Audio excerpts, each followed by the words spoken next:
Hi, welcome back to Journey with Rebecca. My name is Rebecca, and this year I'm on a journey to start making more food from scratch, homemade. I already do a considerable amount of this. I prefer just knowing the ingredients that go into the food that I'm feeding my family.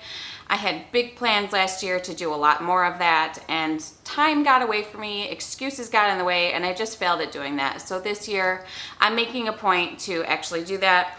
I tried a recipe already this year that I love, and I want to share it with you as well. Earlier this year, I made an entire meal completely from scratch, and while it definitely had some room for improvement, one of the best things was these dinner rolls that I'm about to show you. So what you need to do is take 1 cup of warm milk. You can warm it on the stove, or you can just warm it in your microwave. You don't want it hot, you just want it warm. You're going to add it right into your mixing bowl. To your milk, you're going to add 2 teaspoons of yeast, and then you're going to add 2 teaspoons of sugar, and you're just going to mix that all together until it's combined, and you're going to let it sit for 5 minutes so the yeast actually starts working. Okay, full disclosure, my yeast did not bloom. It was old, and so I've been to the store and I've bought some new yeast, and I have it here. It's completely bloomed now, and it's ready for us to move on to our next steps. So to your yeast and your milk and your sugar mixture that you've let bloom, you're going to add half a cup of melted butter, which is 1 stick of butter, and you're going to add everything just right into the same bowl.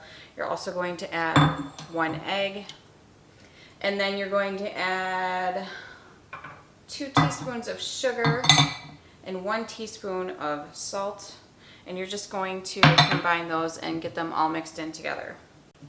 Once you've mixed those ingredients in, it's time to add in your flour. You're going to add 3 cups of flour into your mixture, and you're going to form it all to make a shaggy dough. One of the things I really like about this recipe is that you don't need any special equipment to make this come together. Now, if you have a stand mixer and you want to use it, feel free, add your dough attachment and knead the dough in the mixer for 5 minutes as opposed to kneading it by hand, which I actually don't mind doing. I do have a mixer. I prefer to do it by hand. It would be great if you had one of those dough whisks to use, but you don't need one. I am going to link them in my comments if you don't know what I'm talking about. And another helpful thing, but also not necessary, is to have a bench scraper or a dough scraper, which comes in handy when you are working with dough a lot. Also not necessary, but great if you have it. Once your dough all comes together, you're just going to pour it out onto a clean floured surface and knead the dough for about 5 minutes. It should come together really nicely. Then you're going to put it back into a bowl, cover it, and put it someplace warm for about an hour. You can put it in the oven with the oven light on if you would like. Just make sure that the oven isn't on. Or I like to put mine right in front of my fireplace because it's nice and warm there.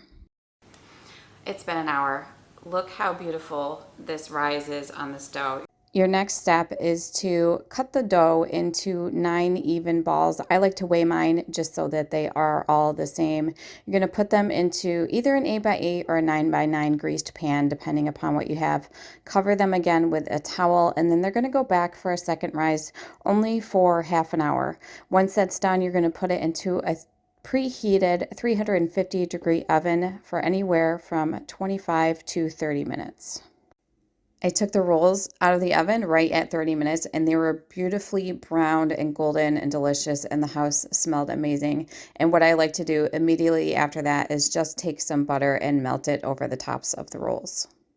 So minus the time it took me to run to the grocery store to get new yeast, you can have these rolls done and ready for dinner in about 2 hours.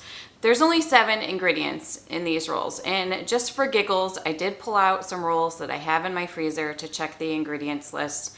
I stopped counting at 15. There's way more than 15 ingredients in here. It just makes sense to make them at home, know exactly what you're putting into them, and your house will smell amazing, and you'll feel good knowing that the food that you're feeding your family is homemade and good for you. Like I said at the beginning of this video, I do plan on making a lot more homemade from scratch food, and I plan to take you along on this journey with me. I hope you appreciated and enjoyed this video, and if you did, please don't forget to like, subscribe, and share, and I will see you guys really soon. Stop saying so many bloopers.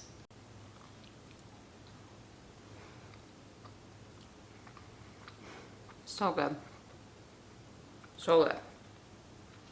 You're gonna wanna make these.